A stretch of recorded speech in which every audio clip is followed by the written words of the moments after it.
Good? Power generation. Did it say Very good. Yes, ma'am. All right. We'll call to order this meeting of the Board of Directors for the Service Authority work session. Do we have anybody in these lovely seats back here for public comment? Obviously not, so we will move on to Mr. Weekly. I'll turn it over to you. Thank you, Madam Chair. I just want to go over kind of the order and the documents that you have before you. The first sheet, we stacked these in order. You should have a rate sheet. I didn't print out the whole 5 years as it was approved. This just shows you what was adopted, which was the first year, the 5-year rate plan increase. That was a 10% increase. This existing budget that we're currently in, and then next year's is the 4% increase. So that's what those rates reflected are, right? You have an expenditure summary, and if you want these in color versus black and white, let me know. I apologize if they're hard to read. But I've got a document that's going to walk us through any of the adjustments or changes based on last workshop. You'll have the next single sheet page, which is our revenues. We will cover that because there's part of this handout, this document that has some thoughts on revenues and some things we could possibly look to fund in addition to what we were anticipating earlier. And then last, the staple document. Again, this will be the narrative we walk through that will explain the changes through the expenditures. And the second page are some thoughts I have on revenues. So that's the order I'd like to go in tonight, Madam Chair. So if you set your rate sheet aside, we can talk about that anytime if you like. As you recall, just briefly, the Board of Directors approved the 5-year rate plan. Just again, we worked with our financial advisors and Virginia Resource Authority. So a lot of the debt restructuring, that rate plan is baked in, if I may use that term. So that's kind of our obligation, but I don't speak for the Board of Directors. The motion did, I believe, say that it would be reviewed annually, but that was more so of just looking at reviews and where you're at as far as connections and customers and things of that nature. So we have questions at the end. If you'd like to bring up rates or earlier on, just let me know. The first sheet is the expenditure summary. So what you would want to do is take this stapled document and set it to whichever side, if you're left or right-handed, so we can follow along with our budget summary. And I thank you, Ms. Ward, for going back through and cleaning up and doing adjustments on that. So item 1 under expenditure updates, line 3150 is legal services. We did not see any charges indicated for the WIP phase 3 legal work, so I wanted to clarify that. No change in dollars. We didn't change that. We left that level funding, but I did want to comment on that. Line 2 under expenditures is line 3311, contracted service vehicle repair. We actually had a discussion with Enterprise today and talked extensively of lease versus purchase. The larger utility equipment, such as pump trucks and things of that nature, it would be, in their opinion, a better option to purchase that. Since our model is a little bit different than the private sector, I know we talked about developers and so forth last time. These are more 20-year capital outlays, and we have our revenues are based off connections or new customers, so it's not the same proceeds as you would receive, whether it's development or so forth. But we did have that discussion. I appreciate that question. That's why I'm reporting back, is that those larger items, it would probably seem best path forward is to fund those through a capital expenditure and plan accordingly. However, maintaining a 4 to 5 year lease program would keep our vehicle repair costs down.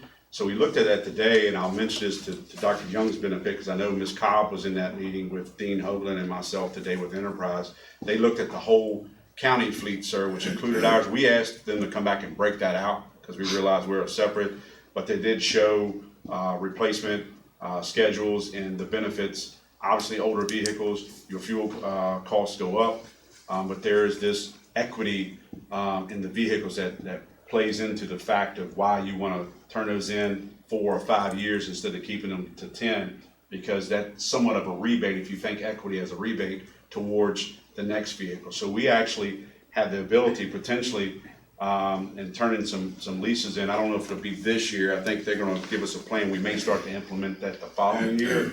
It could drive our cost, I think, on some of these Frontiers about, what, $30 a month? I think it was a decrease. 30 and 50, yeah. And that's about, I think, 9 of those Nissan Frontiers we have on water and sewer side. So some savings that if you needed an additional lease vehicle, those savings could apply toward it. So essentially by changing those in, you're kind of supporting, funding that additional. So those were some things learned today. But I just wanted to have that comment on the vehicle repairs and the bigger capital outlays. So what do our vehicles drive yearly? Is it a lot, little? I mean, the mileage. Yeah, what's the average mileage on a fleet vehicle? So I didn't bring their sheets tonight, but I think Mr. Bell, for example, is at least 15,000 a year. I'd say average someplace between 10 and 15 on an average. It's because we're so spread out. We don't have a regional. Yeah, I was just I know you wanna swap out vehicles before they hit like the 90,000 mark. That's Yeah, I think 100,000 is about what was their threshold their today. warranty It is. went to 100,000. The mileage played a little part in the course of, in the resale value, of course, it affected it some, but their warranty was the key thing that I liked, was it's basically a bumper to bumper to 100,000 miles. Yeah, the reason they want it switched out is like if you hit the 90 or 100,000 threshold, the value of the vehicle just It is based on value. takes a nosedive. One thing I did learn. Back. One thing I did learn from our program that we're in, a lot of times you hear, and usually on the personal lease front, is that, wow, I can't go over a certain mileage. You're tied to a certain mileage or you're paying over. This is not based on the miles as far as a charge if we go over. It is, as you said, sir, the value. So I've used Enterprise as the leasing corporation for a company. They aren't leasing a tradition. They're buying the vehicle and renting it to you for all intents and purposes. It's the best way to put it. So it's not like a traditional lease where you're getting it from the car dealership.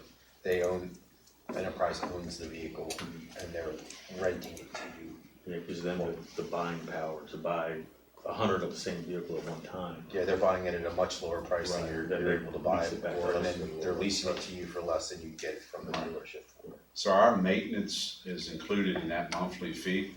We just talked today to make sure that where we're taking the vehicles to, they are a participant in that program and they are actually implementing that. Because I know when you bring a vehicle in there, you need to identify, hey, this is a fleet vehicle, it's Enterprise, and they look at the system. If not, the thought is they just charge you whatever their rate is. So are we in that yet, or? Yes.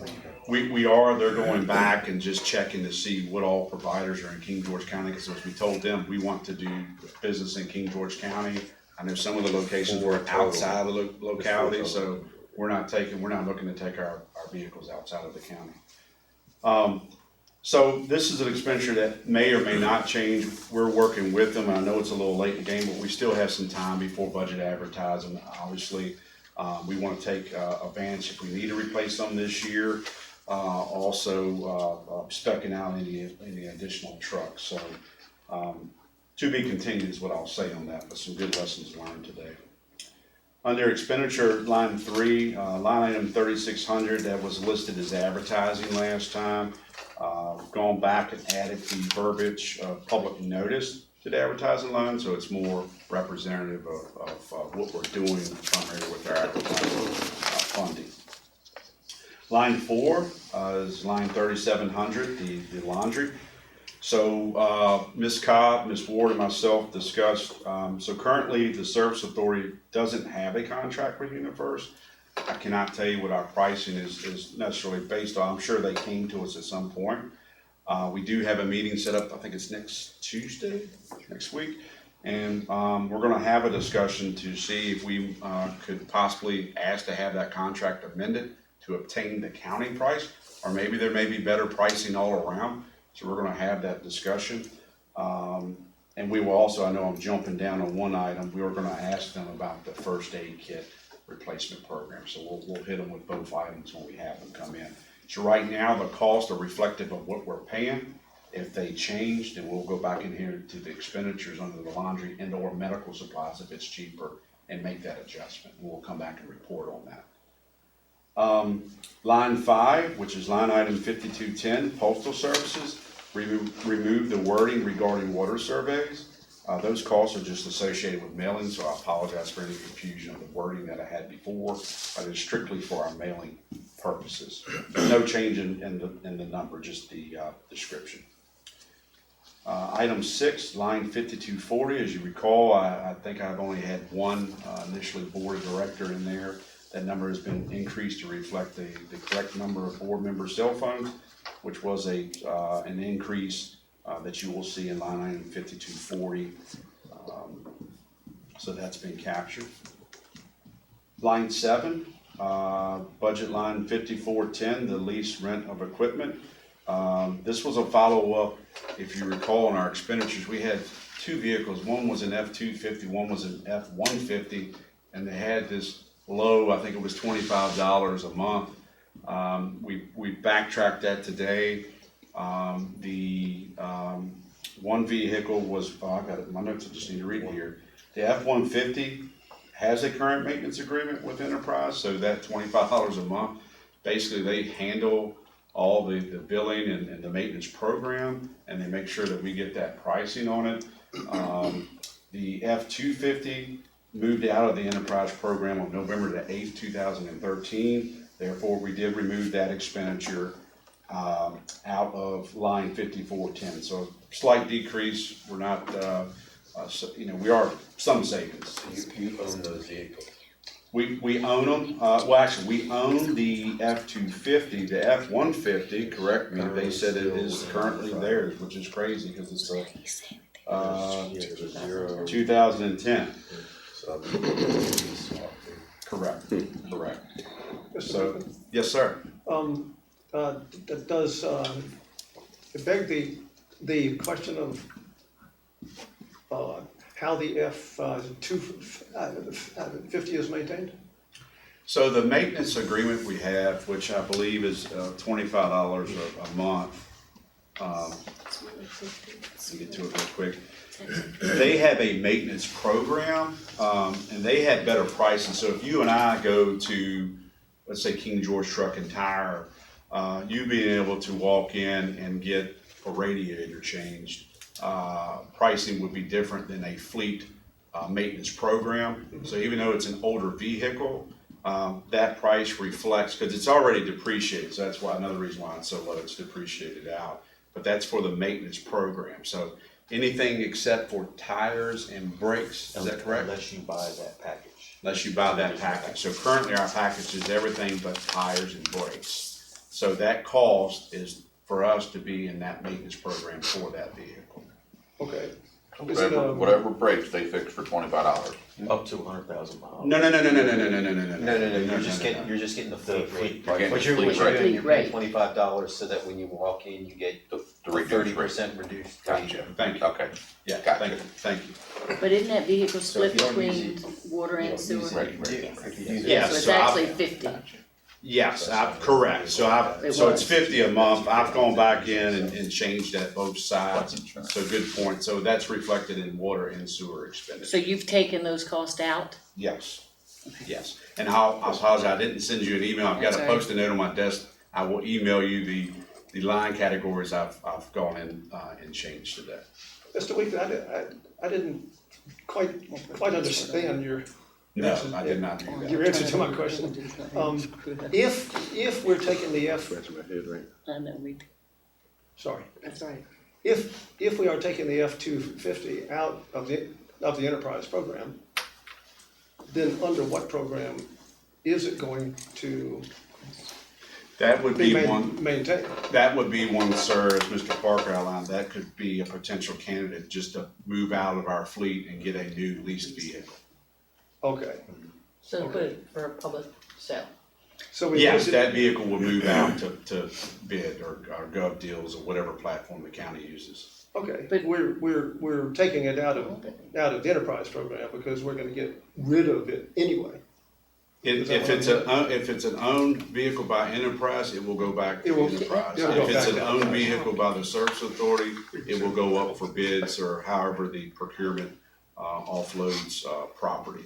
Okay. But isn't that truck a leased vehicle from Enterprise? They even? said today, now of course, they're gonna go back and check Check. their inventory, the, 250.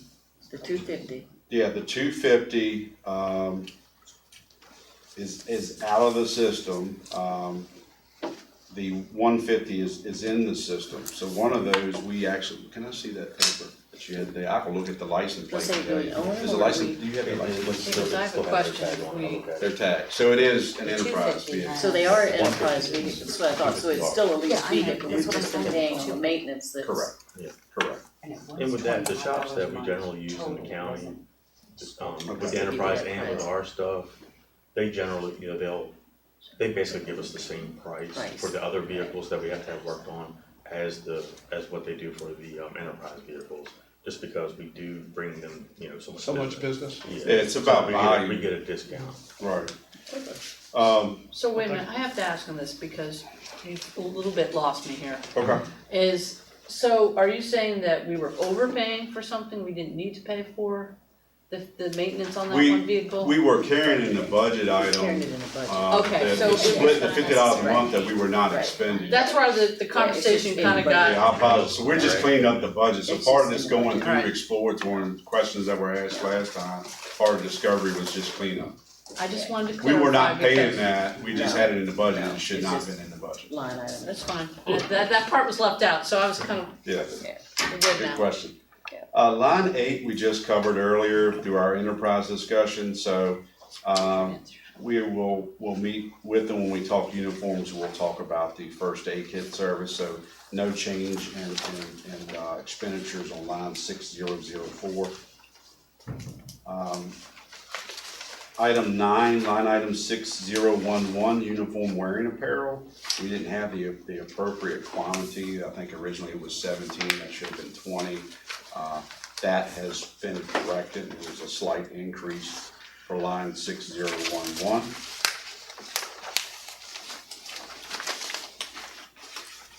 So that is the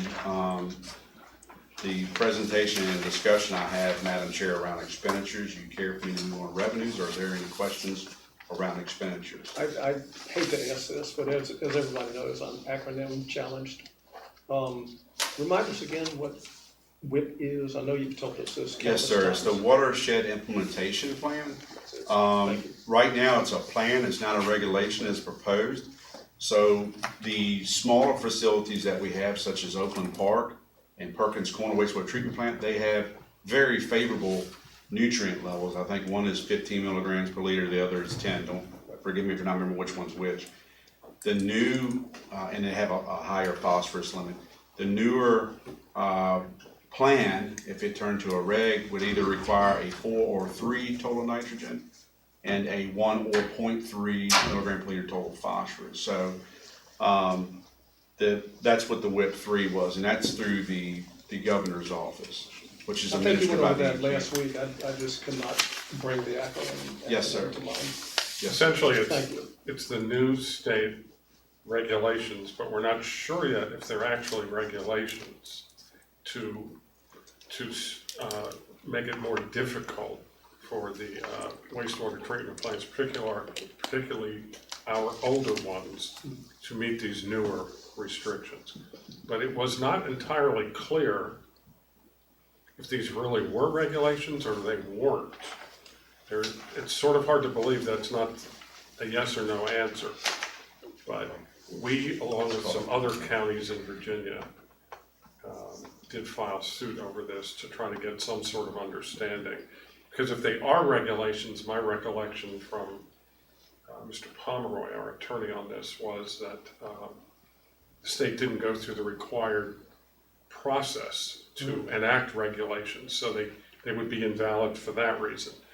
And if they're not regulations, then we don't have to comply with them. But the state has sort of been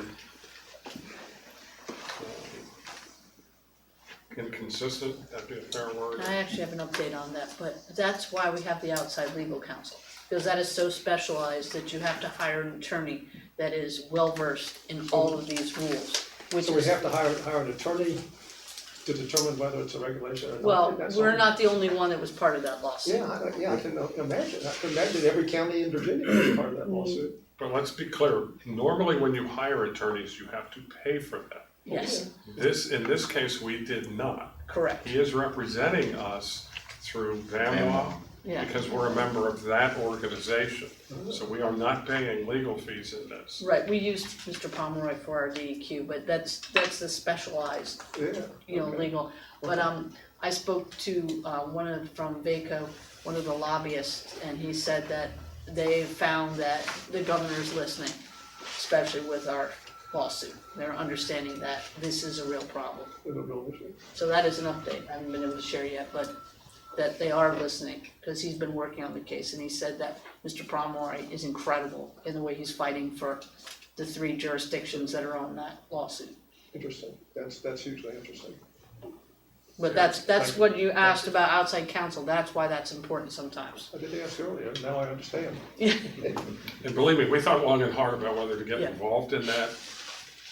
But as a small county that is revenue challenged with a small customer base, we really felt it was important for us to speak up to the state about what a burden this would be on us if these are regulations and they would be imposed on us. It would really make it difficult for us and a lot of other small jurisdictions like us to comply. And who I spoke to, they said that was one of the things, our case was very poignant to them, is that, look what this does to a small municipality. Small rural county. Mm-hmm. Yeah. Okay, thank you. I have a question. I'm pulling out from last time we met and this time. I'm a little confused of this row over here. It says for the fiscal year 20 to 21, the difference. What is that difference column? That's not past history, right? Which, I'm looking at what you gave us last week. But I mean, I guess this is the new one, the new thing, but you don't have the 2 rows on. so what you have here tonight is the budget summary. Let me see if the one you got. Well, what I wanted to know was this difference here, this wasn't past history difference, it was just. It was last year versus. Yeah, it's last year versus Current this budget versus proposed budget, Okay, the for difference between the two. the actual budget of last year. Current budget this Okay. year, 1920. For this year. That's right, current budget 1920 and proposed budget 2021. Right. The difference, the increase or decrease of what that difference would be. Okay, so like, what I'm saying is, on this, it's gonna slightly change, but. Yes, So ma'am. we're over budget by 50,000. No, ma'am. You're higher this proposed budget is $50,000. It's actually 60 now with the changes, higher than the current, current, Than yes. last year. Than current, Expenditures are 60,000. not last year, current. Okay, so my concern is, I'm working from the other way, the customer that has to pay, and I know the rates were already approved, okay? But is there any way, what I'm asking is, this difference, that is a, plus, not a negative, That's correct. well, I guess we're gonna cover the revenues now. Yeah, we're gonna cover revenue now, But, what you looked I at. guess my concern is, I wanted to go back and, I know the board already approved the 5-year rates, but as the paying customer, I wanted to talk about that. So what I'm asking is, we're spending 50,000 more than what was planned. No, No. they're proposing an increase of $50,000 over, or $60,000 over what the current year's budget is. So next year's budget would be $60,000 higher than this year. Those are expenditures, So what is, That's the okay, expenditure, okay, so what I not wanna revenue, know so- is, what is this year's budget over from last year's? So that's it, it's roughly $60,000. Expenses are greater this year than what we're working out of currently this year. So the future budget, or the proposed budget that you have before you tonight, the expenses are roughly $60,000 more than what was budgeted for expenditures the current fiscal year we are operating out of. Okay, and how did that compare to last year?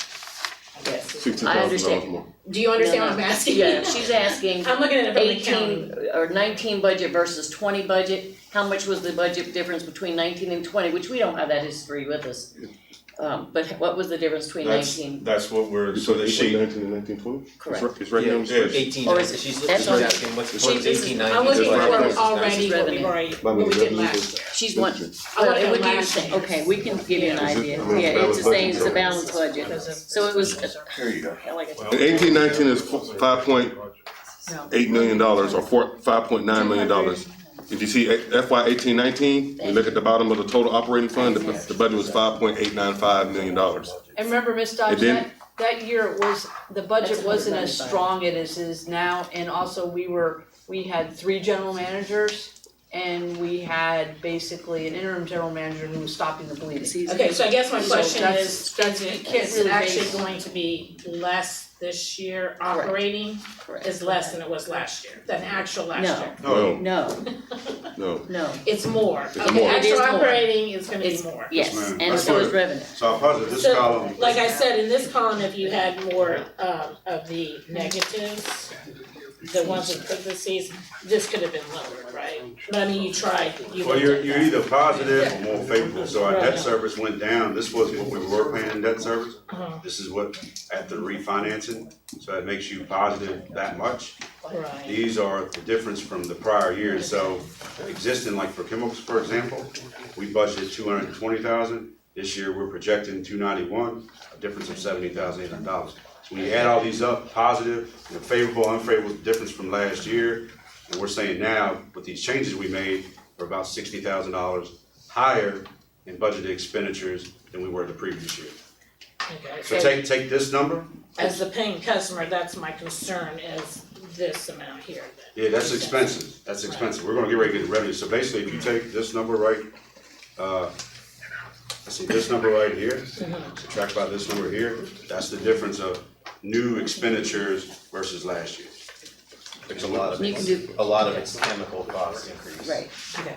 And then we're gonna get ready to get in revenue, and you'll see the difference between revenues and. I just wanted to make sure, I know you went line by line, Yes, ma'am, but as again, as a paying customer, yes, ma'am, that's a concern for me from the other, as a citizen. Yes, ma'am. Okay, I know you went line by line to try to make it so that wasn't 60,000. I mean, you did a good job making it, cause it could have been a lot worse. yes, right? ma'am, yes, ma'am, But as a, I still, you know, like again, but you've done everything you can as far as operating expenses, so it's gotta be 60,000. yes, ma'am, Okay, yes, ma'am.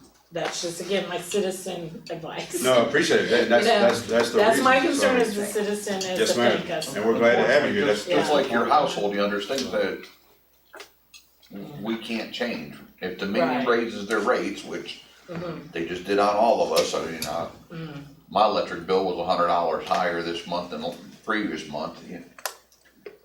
We use a lot of electricity, right, you know, I mean, insurance goes up, just like your homeowner's insurance goes up every year and, Right, but I just wanna make sure that, and I know you probably did, went line by line, and I'm trying to make that yes, ma'am, even lower than, Yes, ma'am. you know, I would, as a citizen advisor, I would even like it to be lower, so you understand where I'm coming from. oh, we Yes, all ma'am. would. Yeah. One of the, can I say something quick, just one of the positive parts of that, like, you know, one of the expenses is chemicals towards the wastewater side of things. On yes, it was a little higher, but on the positive side this year also, we were in compliance. with the Right, rules. cause I know we had the That's huge. 80,000. Right, so that's- We That's- found the that's mix a that 14. works. Huge. Yeah. We found the mix I that am, works. I do want to like, yes, we have, it was a mess and we're Mhm. cleaning it up, Correct. I got that. Slow But as a process. paying customer who has to pay the bills, Yes, ma'am. we just, I'm working the other way, okay, Yes, so. ma'am. I just wanted to understand this. Yes, too. ma'am, absolutely, Okay, that's the So I reason got the it. board wanted Alright. citizen input, so that's valuable input, so at any time, please stop, Yeah. ask questions, because it's important, it's important to be able to explain and answer your questions, so. Cause remember, we have the paying customer. Yes, ma'am, Well, that's Yes, also ma'am. why we've asked to like take a look at the lease rates and stuff like that, Yes, cause we sir. might be able to bleed some. But that's a Little bit. process that he's setting up, and Yeah. it takes Just so you time know, to. Mrs. Dodge, there was a difference between 18 and 19, an increase of $195,000, Okay, just so yeah, that makes you 'cause, feel See, better, I don't know the Yeah, real, yeah. yeah, so it was an increase of That's- 195. between 18 and 19. approximately 195,000, so, just so you know. Yeah. Just real So I mean, it's excellent that it's 60,000 versus 195,000, but, I think the problem we've had historically is we've been underfunded. That's right. And we've done that because we didn't want to burden our customers. But that got us in really big trouble 2 years ago, because the lack of funding put us in a position where we were not doing maintenance that was required. And part of what DEQ hammered us about was not just that we were letting too much bad stuff get into the rivers, it's that we were not maintaining our equipment. They were really, I hate the fact sometimes that these things are public meetings, but I can't think of a better word than, they really kind of micromanaged us in a way by telling us we needed to fix this part at that treatment plant and that part at that treatment plant. I'm not sure if they normally do that or not, but it struck me as really getting into the details of our operation.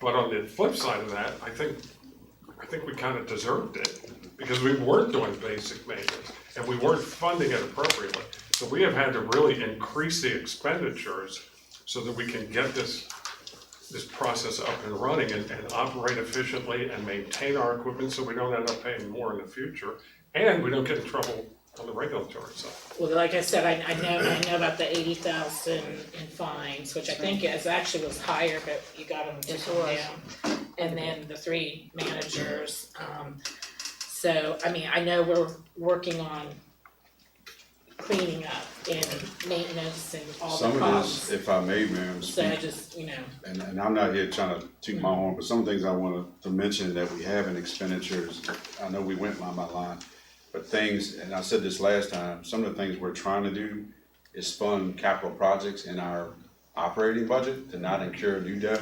So there's 2 high items that are in this budget, and those are funded basically because we had a reduction in debt service. But that's $300,000 for the replacement of the 9 system. So we're looking to fund that through our operating budget. And it's around $100,000 earmarked for blowers, replacement of Perkins. So, you could go out and I know we have that line of credit, but I'm trying not to touch that line of credit because we know that line of credit terms out into a loan, which means new debt service.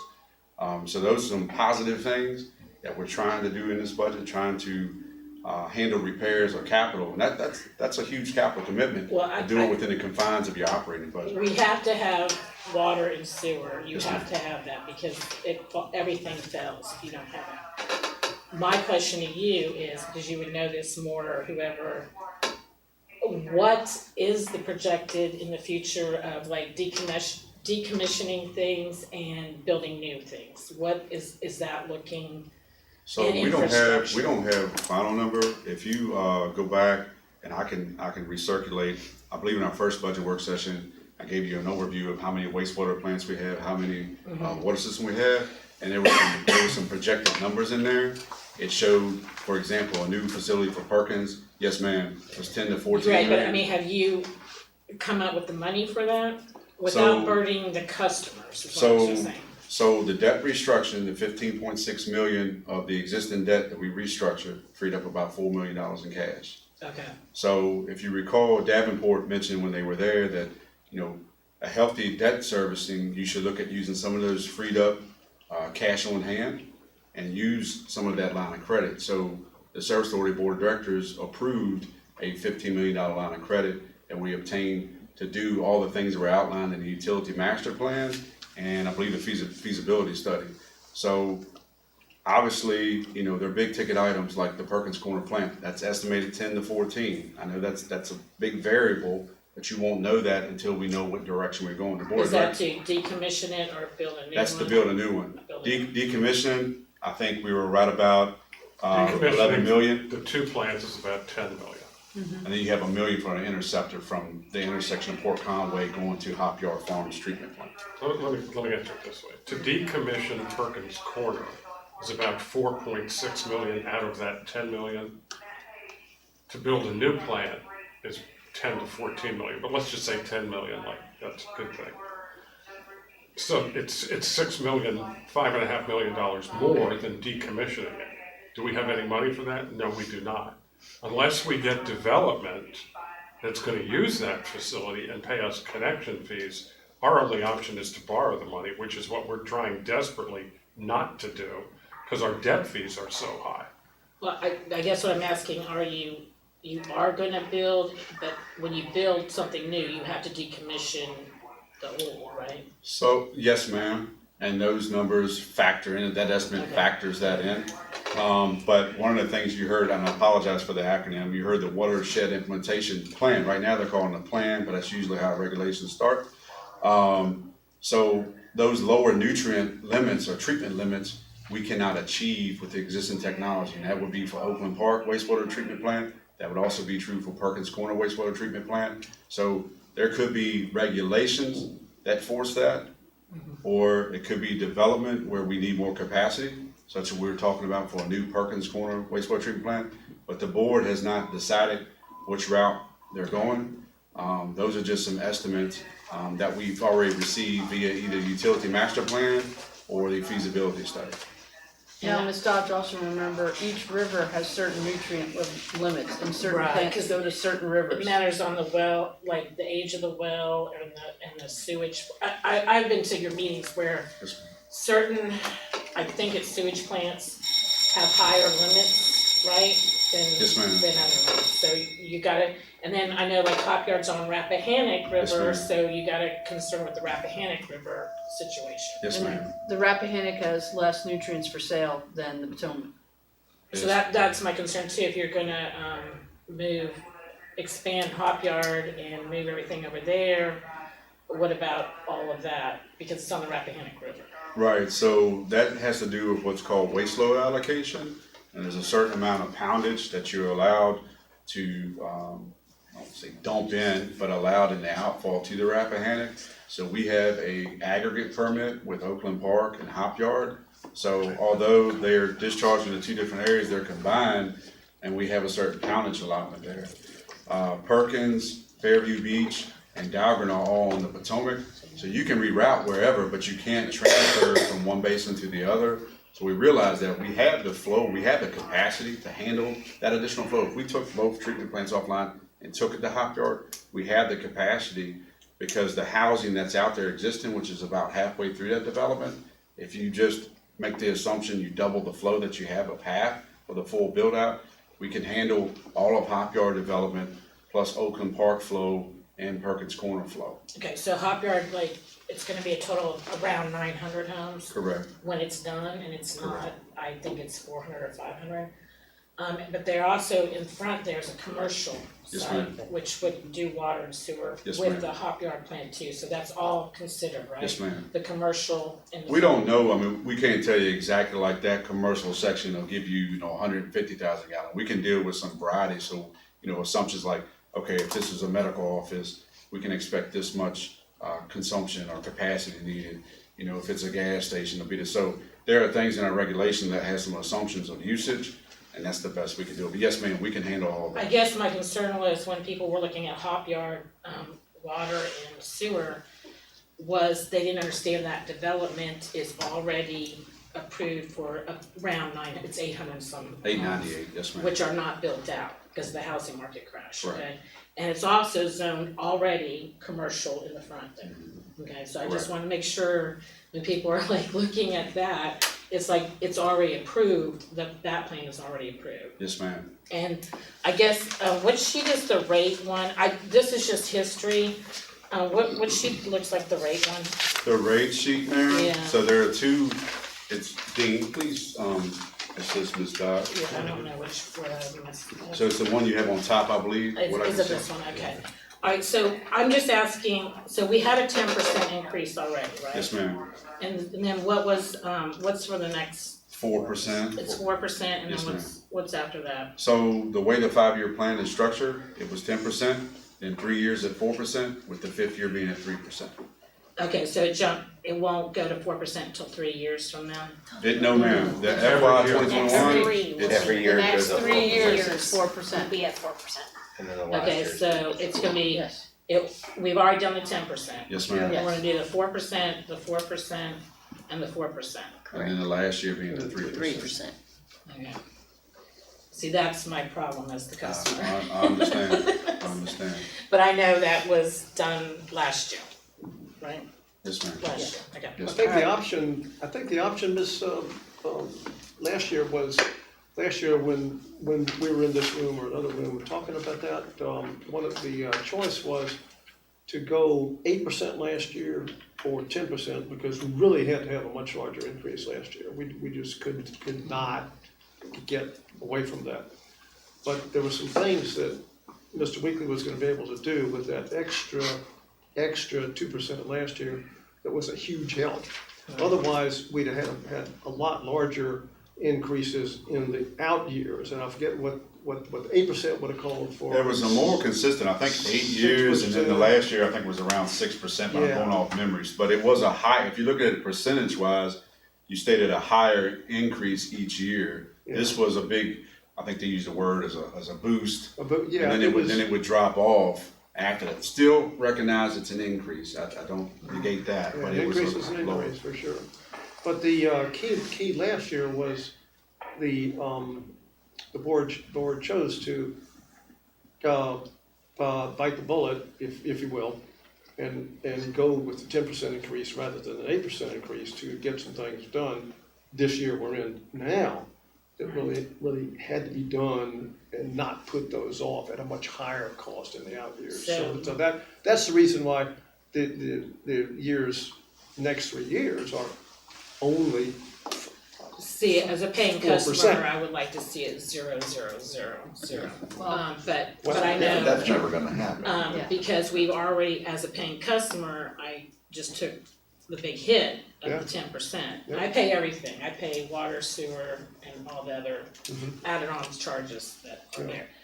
So that's a concern, because you gotta realize, a lot of customers, that was a big hit, Mm-hmm. and then we're gonna keep putting it on. So that's just the only Yes, ma'am. concern I have. Yes, ma'am. Ms. But you Dodge, gotta realize you're making the customers do it. right, but we had 5 citizen advising members like yourself, and they all agreed that it was needed and they all understood why we had to do it. And we're all And they were all paying customers, They customers. right? were all paying customers. They were customers. Some people only pay the water part, though, and the sewage I only part. pay water. Right. See, he only pays water. I pay everything, the sewage is the biggest. And is the I biggest part of totally, the bill, yeah. I totally understand. Mr. Moore? See, that's a misnomer, because I'm water only, but I still pay sewer, because I have to get my tank pumped every 5 years, That is true. and you know, How much does that cost? I don't remember what my last bill was, but it still comes out of my household budget, it's still a fee. You know, and I have a choice, either I write a big check at the end of 5 years, or I budget some money every month to cover that fee, cause I know in 5 years, I gotta have pumped that tank, and I gotta bring proof in that the tank has been pumped. Yeah, but I don't know, like that could be $100. No, it's No. more than that, it's a few $100. Madam Chair. Hold on a second. This is, there's no easy answer to this. No, no, agreed, but what I'm saying is, every household has these fees, it's just a matter of, instead of writing one big check to King George, I'm writing one check to King George and one to ABC But see, that's- septic system. That's why I brought my bill, because, like I said, the water is reasonable, but the sewage is like double. But then I have the water fee, then I have the sewage fee, which is huge, and then I have that capital reserve fee. I didn't realize that some people, okay, I was talking to people last year, and they're like, Kim, why are you all on this about your bill? I found out they lived in Presidential Lakes and they only Pay water on. water They're only paying water to and the the water county. is a lot less than when I add the sewage, I'm just, as a paying customer of everything, that's the. But if their septic tank breaks and they gotta replace it, they're looking at $15,000-$20,000 to replace a septic system. And you have to understand, when we put in our septics and our wells, depending on where you are, that could be a hefty piece of change if you really factored it in, but we gotta Right. stop this conversation now because it's Okay. going on too long. But we do understand your concern. Mr. Bennett had one comment before. Just so you know, I pay water and sewer too, Right. and so did Mr. Barley. And like I said, if you bring in We your didn't think there was bill any and it's alternative. all broken down, you can see the sewage is a big. Oh, we know, and Yeah. we could be here all night discussing it and there's no easy answer. And we gotta get through everything, so. One last thing I want to say, just real quick, where it says proposed rates for 2021, they're not proposed, they're already approved. Now, the board can undo that if they want to, at great financial risk to us, I'm afraid. But I would take the word proposed, they're already approved for the next 4 years. Well, we have, like I said, you have to have clean water and sewage, but as the cut from the other end, I want it but it also has to be affordable. Okay, and not hard. The long and short answer is push for more development. Hey, I'm not joking, the more customer, the bigger the customer base. Then our property taxes have to go up because. That's the long and short of it is, you need more people on the system, the more people on the system, the lower. Well, what the lower about the fees. more commercial? But there's More no commercial. easy answer, because you're gonna We're have not gonna get enough everybody from commercial. that is against the development, and then those that want to develop. There is no easy answer, because, so everyone here is trying to do that, especially Mr. Bennett and I have been on here, it's been the beginning of this whole, customer base. we are trying to do the best we can. Right. But if we. Oh, I'm not, I am glad that, right, this is being cleaned up, 'cause this is a disaster, a mess. And I'm glad you hired, Mr. Weekly, because yes, it needs to be cleaned up. So I am happy with the progress forward, okay? The problem with more residential is then I'm sure the budget, our property taxes have to go up then. Right. Well, let's the just, problem. Mr. Weekly, take it to the Okay, next. go ahead, take us to the next thing. Okay. So move to your second page of your staple document. It says revenue discussions up top. So I've gone through with the revenue and plugged in. At the bottom left corner of your revenue sheet, your projection sheet, you will see projected residential, and this is full service connection, so that's water and sewer, that's what that W/S stands for, of a total of 50. We're assuming water only, total of 2 connections, because we do have a few here and there out of Presidential Lake, and as it was discussed, that's water only. And we're not projecting any commercial connections, because there's nothing out on the horizon per se. I mean, there's discussion, there's some that's in people's GDP, but a perfect example, as Ms. Dodge mentioned, Hop Yards had that in their plan for a while, so you gotta really wait till it comes on the horizon. But You're there's, just going with developments that are already set in Right. motion. like this current year, we're realizing, I think the My Place Hotel, so that's already realized, and that's really the only type of commercials out there. The, anything, again, that's been either an approved site plan or it's just out there as a general development plan, GDP, we don't count that. I don't think that's good for business to count something that may or may not be there. So I just wanted to let you know where where our revenues are coming from.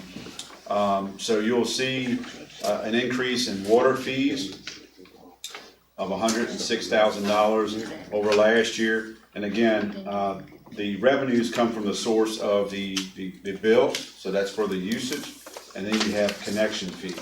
So when you start going down line by line for charges of services under revenues, the water fees, that's what we expect to collect from billing our customers for water. That's a little over 1.4 million. The sewer fees, again, it's the same, but we expect to collect revenue for sewer consumption. That's a little over $2 million, an increase of a little over $76,000 from current year. The debt fee, water user fee, which the debt fee is a flat fixed fee, whether it's water or sewer, it depends on if you are a water or a sewer customer, water only, sewer only. Yes, ma'am. Oh, okay. I'm just listening. Those are flat fees, but we do expect an increase of collection because again, the 4% that was applied across the board for both usage and debt fees, along with the capital reserve fee. So the debt fee for the water user fee is a little over $1 million, an increase of $92,000. The debt fee on the sewer side, again, a flat fixed fee, with a 4% increase, we anticipate collecting a little over $1 million. That's an increase of $96,260. Then you move down to the debt fee. These would be fees paid on the connection. So if you come in and you purchase, connections, regardless if it's one ERC, or if you need multiple ERCs, that's what that is reflecting. That's the connection fee for the water, the debt fee, I should say, connection for the water. We expect it's down a little bit, $206,388 we expect to collect. That's down $35,000 from last year. And if I recall, our connections were based on around 56 or 57 last year, plus there was a couple commercial. So that's why you'll see a drop in the parentheses when you move down the list here. So in our budget last year, we had 56 connections. 56 connections, what was in there, and then you had Leckner Ford was in there. I'm trying to remember the other commercial, and that didn't pan out. So thankfully, Hop Yard came in and saved the day, if you will. But when we built the model, which we're currently working off of, so again, those connection fees were based on a prior budget that was set in motion before my arrival. So we said 50 is the number which we put in our financial documents. If you all want to increase that, we can talk about that here at some point. How many have we had so far again? Some came in today, so what's our number? 65. We're at 65. So, That's including the water only and commercial. right, so what you could look at, if you wanna look at your audit and you know, if you all wanna look at some type of average over 3 years, of course, you have to take into consideration the economy, what it was doing then versus now. Honestly, I would hedge low if you get What might be about to happen now, Yeah. remember? Yeah, you just don't know. So our model is based on 50. Yeah. Well, even besides that, the coronavirus is threatening the supply chains from China. Yeah. That's the biggest economic Yeah. threat this current year. Correct, and that's, I think we should leave it where it is, 50. Yeah. I mean, I don't think, If you get more, if we get more, it's great. They adopted 50 connections. so, because the first Be thing. more conservative, I would say. Because the But I'm first at thing they did in the 65. downturn is the residential market. Pardon? Of the 65 connection fees, that's the current fiscal year, correct? Yes. is that full service? And now we've actually. 57 of them are full service, 3 are, water only. And then we have 3 commercial, Yeah. yes, And then the MySpace Hotel, which is is, in that, that's a part of that. yes, sir. So it was MySpace, Wendy's, and I forget the other. There was 3. The auto parts. O'Reilly's. Residential, O'Reilly's. no commercial. I think this was. I don't know right off the top of my head what the other commercial were. But Hop Yard's been pretty steady at building about 50 a year. have they Yes, not? sir. They projected, I know Mr. Worley shared this, I think somewhere around 80. This year too? Or is that from last? That was 2018, I believe. I'm sure they're easy. I can't remember. The meter was set in June of 2018. I don't know when it was, started construction, but 2018 was been realized. Okay. The history on Hop Yard is the builder thought he'd be in there 3-4 years, way back when he started with 900 homes. We had the housing market crash in 2008, 2009, he stopped building completely. Then he changed the way he built like 1 home at a time, and it took just till recently where Ryan Home, he left and Ryan Home came in and started building single family cheaper homes, so.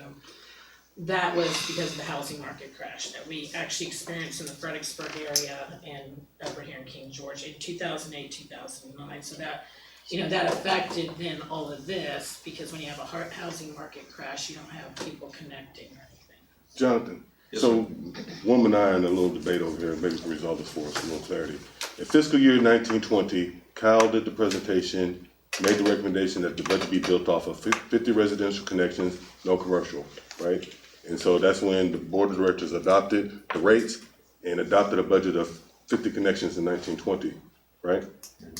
So what I'm trying to wrap my head around is, if it was based off 50 connections last year, and then 2021 is based off of 50 connections, how is it, how are we having these decreases if we're utilizing basically the same policy, 50 connections residential, no commercial, not 56, 57, just 50 connections flat?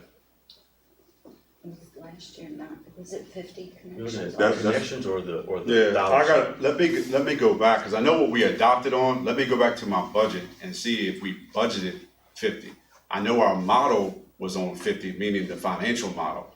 Let me go back and look and see, cause I believe I saw 56 in there, so. Yes. The reason why I'm asking, I'm just wondering, and I'm sorry, but No, I'm that's just wondering, fine. are we presenting actuals here, or are we presenting adoptions? Cause that's two Well, totally that would, different discussions. if it says 50. This was adopted, 57. what we're presenting here tonight is what we project based on the 50, plus the 2 water only accounts, so it's 50 full service, 2 water only, But that's your proposed. yes. We're really talking about 1920. So I'll have to Yeah, go you back, have to go back I and recall look at 56, but I'll go back and If look. it was 56, that Yeah, would. my recollection is along with Dr. Young, we Cause you and I debated, I was like, no, we need to make you it said we 40. should make it 25 and be Oh. really conservative.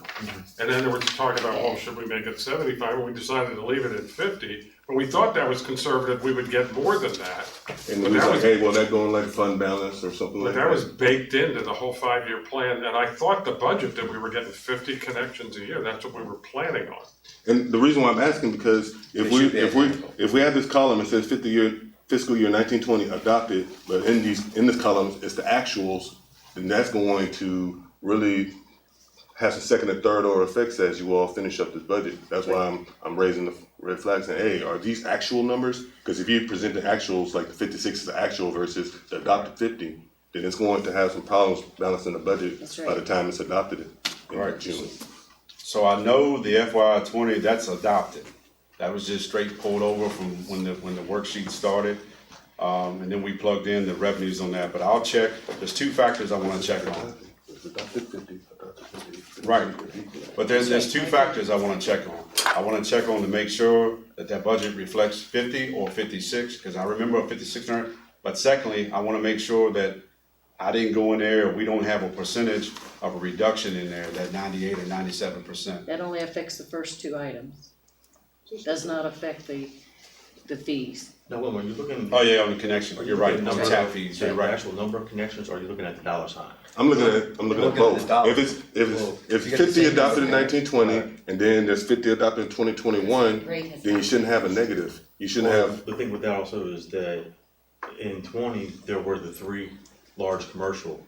but the policy that was recommended by Colin, I swore that the board adopted was that was gonna consider any commercial, This just is 50 a budget they residential. wouldn't plan for the 3 commercial. And so if you have in here including commercial, then you're looking at I see what you're actuals, Right. and then the budget's gonna be messed up if you're looking at yeah. actuals. Yeah. And I wouldn't say anything, I just Yeah. get quiet, but that's gonna be That's why I was significant. That's clarifying. huge. It's gonna be real problematic by the time we get to the end of the budget. That's why I'm raising the issue now. Right, so I've got, and thank you for that, so I've got a note here, I'll look to see if it was 50 or 56 or whatever it was, and come back to the board, you're absolutely right, I mean, it'll be a swing for sure. Can you give us, Mr. Whitley, as long as you're gonna do that, it's not too much trouble. Could you give us 5 years of total connection fees? What was budgeted and what was actual? Let's see how we've done for the last Isn't 5 that years. in the The cap? CAFR. It may be, but let me go back and I can Page just refer, 65. yeah, well, I can refer, Oh, I you mean, memorized it may be there, but Excuse me, I'll, when I just worked. yeah, but I'll go back and I'll cite, Maybe that's where it's. yeah. There's something, I didn't bring mine tonight, I forgot. I didn't. It may I not keep be the thinking darn. budgeted, like the budgeted connections, but it'll be the actuals. Yeah, Okay. But another thing that was in the CAFR, it showed that revenues were declining in some areas. Do you recall seeing that?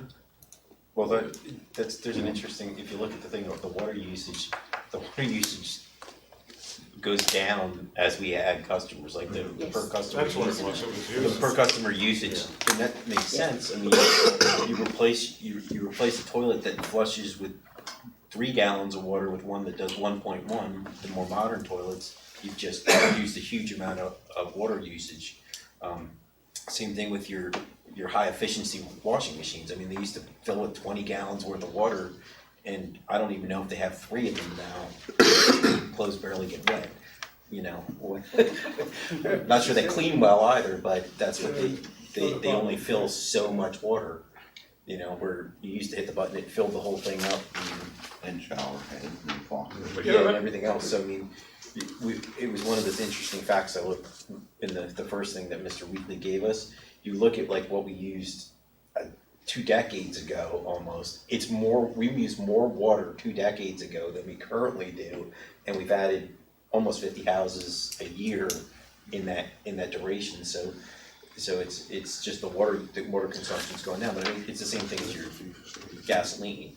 You know, your gasoline consumption's gone down because your cars are more fuel efficient. Right, but what we need for our purposes, what we need to know is if the water usage is going down, how's that affecting our revenue? Because no matter what we do with rates, if customers use less water, they're gonna pay less.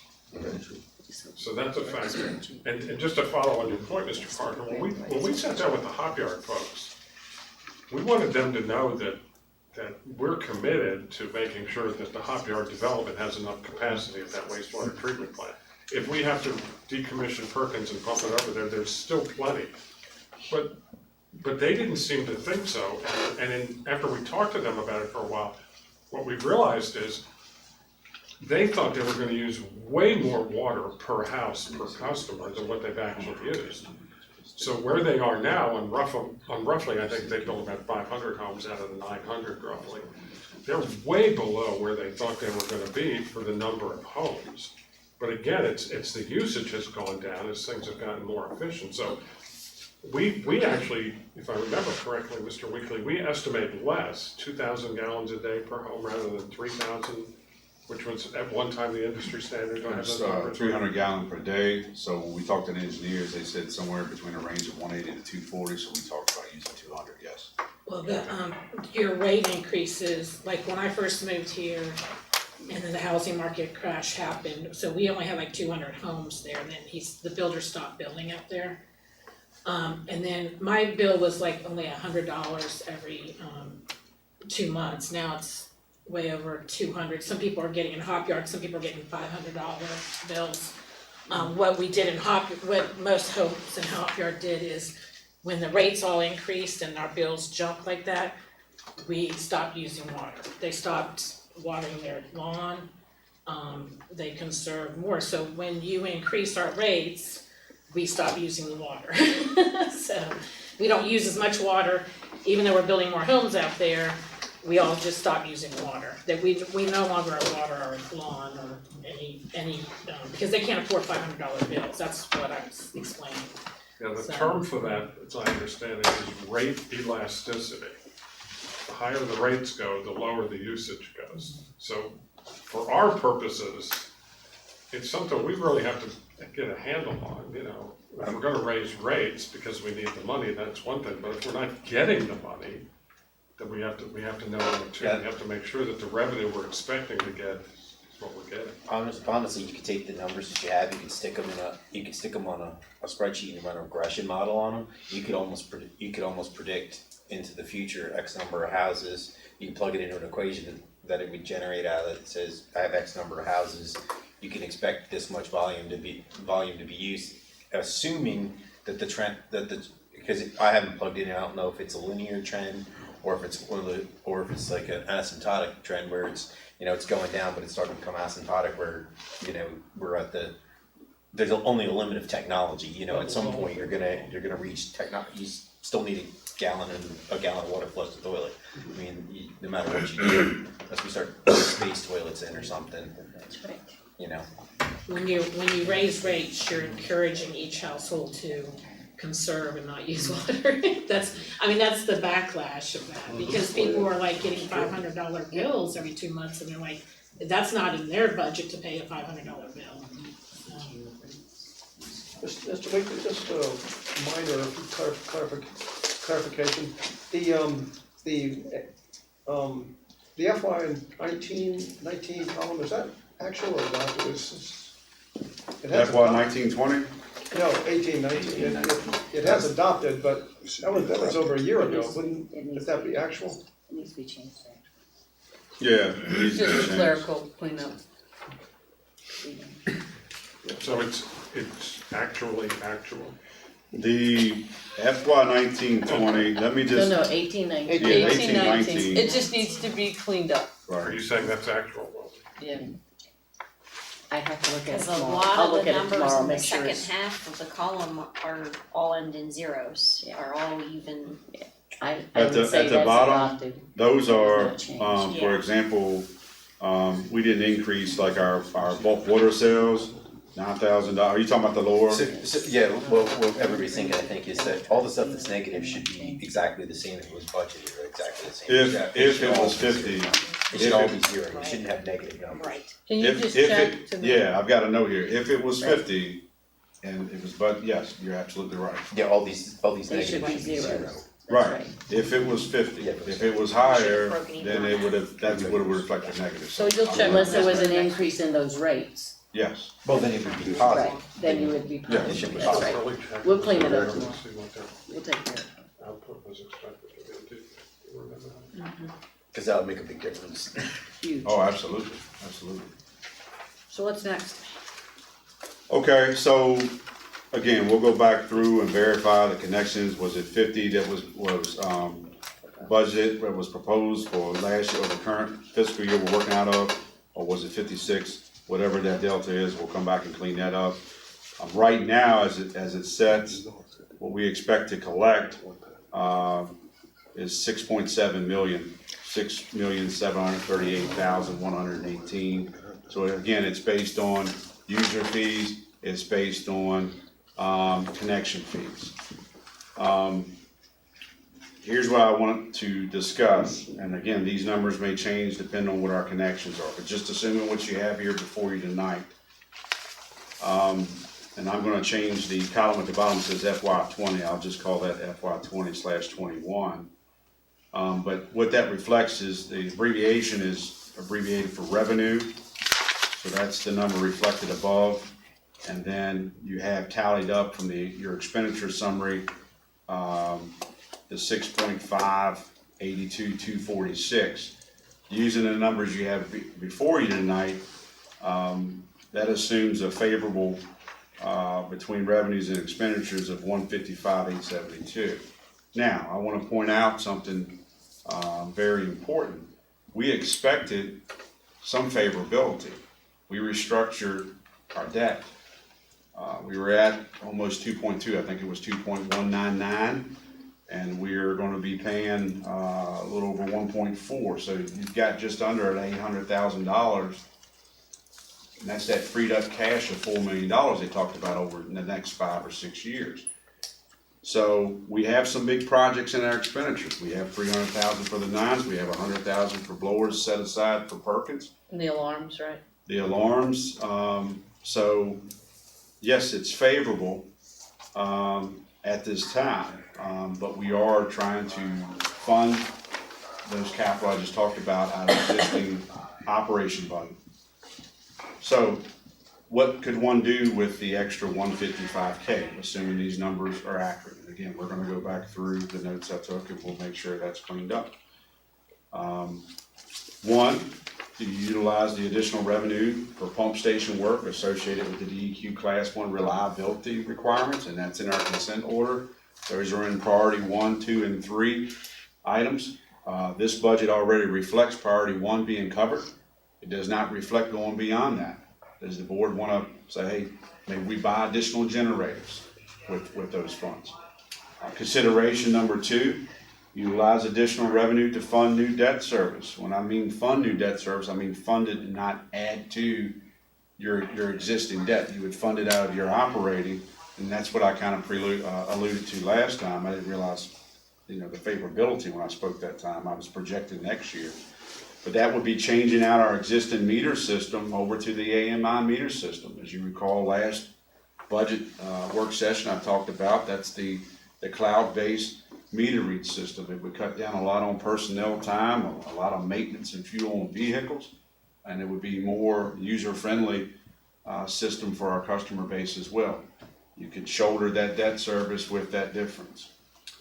Consideration number 3, use additional revenue to purchase equipment such as capital outlays such as dump truck, skid steer, something of that nature, which you're probably talking $70,000, $80,000 somewhere, or maybe a little higher depending on your equipment. I just outlined some of those for example. Consideration number 4, utilize additional revenue to increase our cash on hand reserve. So if you go through your audit, and forgive me, I don't recall this page, we did have about a $200,000 decrease in cash on hand. And that had to do with expenditures versus revenues come in. So, those are some options I laid before this board. I somewhat laid them out, what could be as considerations, in sequence. And I know that it may seem a little crazy that I present this way, that there is favorability, but I wanna let you know that that debt restructuring was done for a purpose. You could either look to build up your cash on hand, you look to fund some of your projects, but that favorability, a lot of that comes from, it's not necessarily your new customer base. Wouldn't you Is do, that debt service? wouldn't you do 4? So, What's that? so if you change over, we're changing over to the new, accounting system, so the new billing system, right? If you switch the meters, all the meters over to the AMI system, right? You started being able to bill monthly, right? That should mean that your cash on hand goes up because your cash flows are going to increase. You're going to be getting money in the door at a much faster rate. Because right now you're going 2 months before you take the readings. Then you're sticking the bill in the mail, and then it takes probably 30 days before when you start billing and whatnot to actually see the money back into. You're almost 3 months of not getting actual funds in for stuff that's been expended. So if you could change the billing cycle to that you bill monthly, and you're getting cash in every 30 days, your cash on hand should increase because your cash flows get better. So I would agree with that. What I was trying to allude to in your audit here, so we're an enterprise fund, so we're a little bit different. I still have, trying to separate fund balance, kind of accounting versus enterprise. I still view it a little bit in the same lens.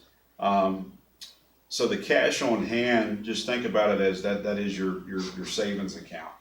If you want to fund capital, that's where you pull that money from. If you want, you've got to keep a certain level, and I think Davenport recommended 2.5 million. I think Mr. Rose even said you may want to review that policy. You may have more than that. 2.5 gives you about 100 days of operation. So that's what I was trying to convey. So, but there's no doubt that changing, it's kind of like a windfall. If you go from once a year to twice a year, real estate taxes. Yeah. It's essentially the same analogy. So yes, 2 would kind of address 4, but what I was trying to convey is your savings, if you will, building that up, because we do know we'll have capital expenses. What I'm just trying to get in my head is, so 2 would address 4, but it would also, if you enact 2, it would also increase 4, because theoretically you should have less hours having to go out and read meters, less equipment wear and tear, and whatnot. So in other words, you should be, get more cash flows because you're getting monthly cash instead, so it should increase your cash flow in and out, so you can pay bills and whatnot. But 2, you should build your reserves because you should lower your actual costs. Even though you're paying for this with the money, you're lowering your actual costs From an operating standpoint, whether it's maintenance vehicles or personnel, overtime, whatever. Yeah. Absolutely. But the one thing is, number one, we have to do that. You We made do. an So agreement. I'm just correct. Absolutely. that wasn't already built into the, wasn't that? You built talking in? about item 1, Yeah, consideration right. 1? So what's built in, so the pump station, work, it's broken down in priorities 1, 2, and 3. 2 and 3 are more of your construction costs. You're going there and rehabbing, you're doing a lot. Priority 1 was a lower threshold. It still has about a $90,000, give or take a couple $1,000s of expenditure. But that's just alarm. These are important. I say like they're not important, but that's just an alarm, remote alarm systems with audible and visual, and you're installing. So that is built into the proposed budget, priority 1. Priority 2 is not, and that's what I was trying to convey as consideration. So here's what I would want to see as kind of like an analysis, right? So if you did 2, you got your better cash flows, could then you roll it to 1, all in the same shot. You know what I'm saying? Yes. If you spend correctly to get more money in the door, could you then take that money in the door and also end up nailing everything instead of doing, let's do 1 and then not do 2? Could you do 2 and hit one at the same time because of the increased cash flows and the decrease in costs.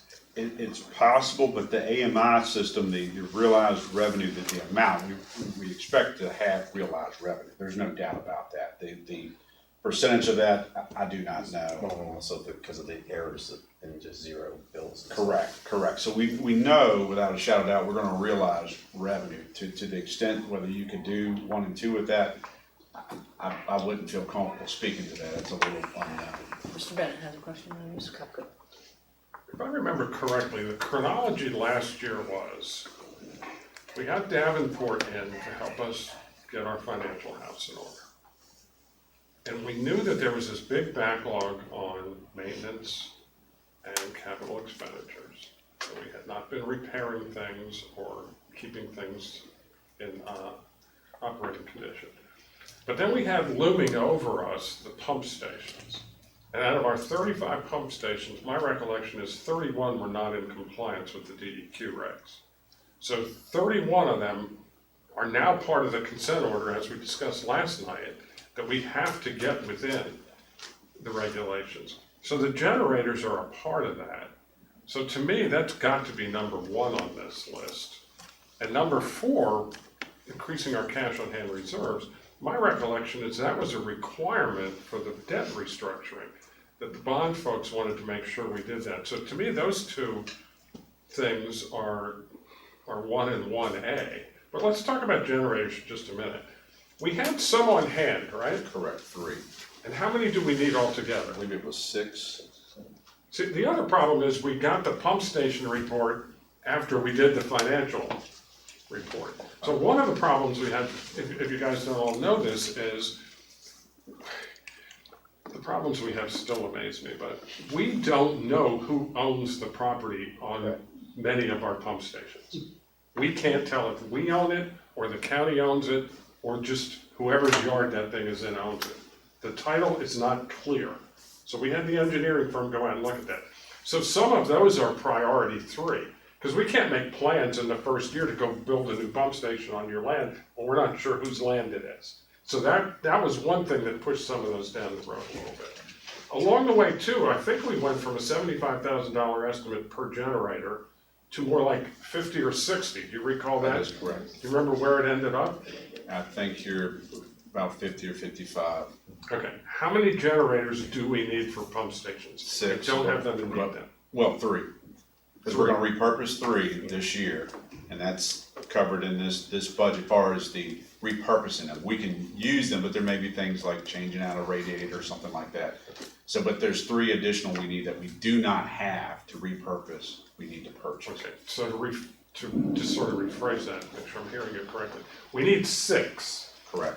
but we have 3 on hand that we can use to reduce the 6 down to 3. Yes, sir. And then the other 3 are gonna be about $150,000, right? Correct. But some of them, we either don't have room to put it on the site, or we don't know if we own the land or have an easement, correct? That is So accurate. that's sort of unknown how we deal with that.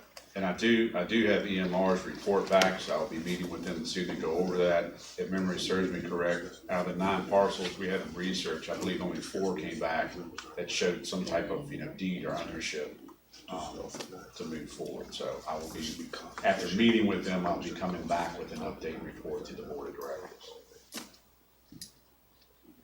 So conceivably, and again, I don't remember our 1, 2, and 3 are priority, how exactly we did that. I know we tried to do as many as possible in the first year. And I know $90,000 is a lot of money, but relatively speaking, Right. we could do a lot, like maybe 19 or so, 18 or 19 for $90,000. So that seemed like a good idea to let DEQ know, we are prioritizing this, we are making progress, we are gonna get it done. So that's another item in this current year, proposed budget, the one Yes, we're sir. working on now, that's taking care of the first year of the pump station. Yes, sir. Priority 1 has already been presented to you all. Priority 2 and 3 have not. So just as a refresher, the timelines that were submitted to DEQ, and we'll wait for their approval letter, It was 12 months to complete priority 1, and then it's up to 24 months for priority 2 and up to 24 months for priority 3. So it's a total of 5 years. So for years 2 through 5 of the pump station plan, we're gonna need at least $150,000 for 3 generators. Yes, sir. Right? Yes, sir.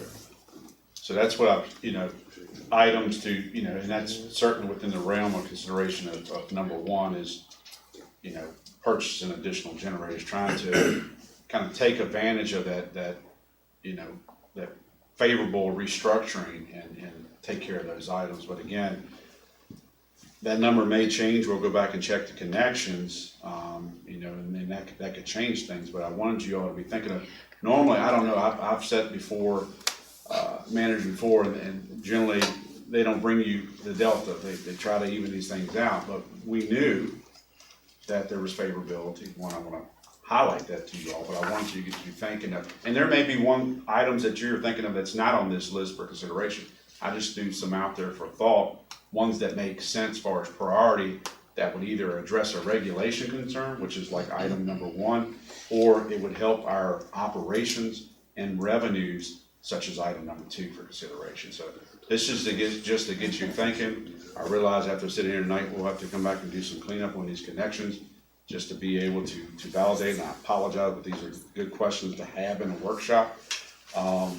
And that number may move one way or the other, probably more favorable than unfavorable. And then I like to come back and, we discuss where would you like these revenues to go. Ms. Cuffey, you had a question? So you actually just answered my question, which was how time sensitive are the issues in number 1? And that's what I wanted to know, because we cannot afford to run afoul of the regulatory body again. Yes, ma'am. We financially can't afford to be fined again or be found out of compliance, or we didn't do something we agreed to do within the time we agreed to do it. Yes, So ma'am. thank you. I appreciate that, and not to beat a dead horse, because I feel like I've been talking about pump station alarms since I got here, but I just want to let you know what makes me cringe. So pump station is not like you just have an overflow. Okay, it was an overflow, you clean up, and it is an environmental concern. But just like you get points assessed for violating a permit limit at your treatment plant, your pump stations are tied to your permit. So there is a collection system for Perkins that's tied to Perkins permit. There's the same thing for Darwin and so forth. You can rack up points. It sounds like a good thing. It's not a good thing, but you can rack up points unfavorably towards your permit that can get you into consent order just as well as violating a limit at your treatment plant. So it's very important, and that's why I always call it the eye in the sky. Pumps may fail here and there, but to get some kind of alert, to get out there with the pump truck to address this so you don't have overflow. Because we report our overflow. We don't hide it. We don't wait to see, all right, the missed bank see that out of our window. We report them. But they do come at a cost of point accumulation. So, I can't highlight enough, it's a small item compared to priorities 2 and 3, but it's important because you get in consent order, there could be fines, you're back in the paper, unfavorable. We don't want that press. We don't need that. And we didn't follow enough consent orders in the past, so we don't need to do that anymore. More than, Mr. Ben, Dolly, but, one of the pump stations in question on property and the upgrade portion, I had found out at some point in time that my understanding was it was a gravity, it's a manhole basically. And something happened to the structure. And the line conveying from one manhole to the other had collapsed or something. It's down near the base. 12th Street. And rather than repairing the gravity line, they just opted to put a pump in the hole and shoot a 2-inch line through and seal it up to the next manhole. At the end of the month, I have a crew coming out to bring a camera and actually camera it and see what has happened. And if that is the case, and it's, repairable, we can move forward to repair that to gravity. Then it'll eliminate the property issue, the generator, the communication issue, the alarm boxes, everything. So hopefully that will happen in our favor. And thank you for mentioning that. So that example he gave is the 12th Street pump station. I believe it's only like 3 or 4 houses that go to it. And And one of they're those all is vacant, occupied, right? correct? Yeah, and it goes like 30 feet. But if it's gravity, we don't need a pump station, is that what you're No. saying? Or just And if it's one collapsed, way? we could also look at just installing, you know, you gotta shoot your grade, but excavating, Places set a where new you got no manhole grade, you don't ever use pump and stations. flow the other way. So, And And you think that's viable, Dean? if that proves to be the case, then yes, it is. So if there was a line there, if there's an actual collapsed line, yeah, you can replace the line. Yeah. From what I understand, something happened, you know, the base vibrations and stuff, something collapsed the line or damaged it to where How old do you think that system is? 40s. Yes. 1940? Could be like Lord knows, probably. Could be like a terracotta. Yeah, it might be brick, it could be wood. That's exactly what it is. Yeah. Fair to say a 2-inch line is probably too small though for this kind of But purpose? there's only, well, right now what's there, the pump, the pressure line is 2 inch. So of course you get more capacity for the pressure line than you would a gravity line. But, what I'm saying, I think originally it was an 8-inch line. Originally, as a gravity line, and then when it collapsed, or whatever's happened to it, maybe it's a hole in it, I'm not positive of what happened. But rather than repairing what originally happened to the line, because it would have required digging up the road, they just opted to put a They put an 2-inch easy line. fix. They did the easy fix, they put a 2-inch line through, they sealed it up with both manholes, they put a pump in this one, and pumped it to the next manhole. And the reliability standards probably didn't exist at that time, so that, you know, there was no concern. They just went for an easy Well, they fix. wanted to- How did you discover this again? I hate to keep taking I time. just know how people in accounting and stuff, and there was a rumor that I asked questions about, and a couple people had said that's the same thing they heard. Oh, it makes sense. It wouldn't- So they wouldn't- TV they wouldn't and put it inspecting up- it is. Exactly, in the middle of a road with a box up to a telephone pole. Yeah, they wouldn't have done that. Right. Because there's no clarification of property and the buildings that are around it have been there, you know, I mean, forever, basically. Is that one that needs a generator? If Yes, So if you're correct, and we can just fix this and make it gravity, we don't even have a pump station anymore. So right away, we just solved one. it's a, Yeah, it's it's another release man, one yeah, heavy. that's it. That's And what we save the hope. maintenance Sign that on- man up. And at the same time, they're gonna be TVing the lines that they're. Shoot, I mean, First you've or got two sixth manholes, you could make it gravity. Right. Yes. I mean, but Even if you had a Look at core the and set inlets. one. that's what I'm saying, even if there. it wasn't, you could make it gravity, period. Right, just have to, see where our inlets are coming in, yeah.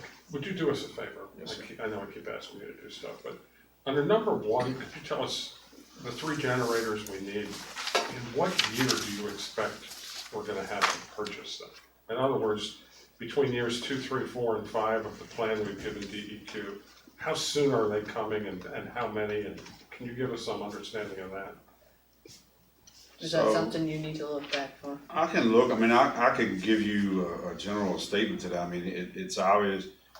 You either need to move forward, in next year's budget, or you'll have one other cycle behind that, cause it's 24 months. Ideally, I would like to move forward when we come forth next year about this time with those generator requests. But by then, there may be some new discoveries, that may help, but I would like to do that.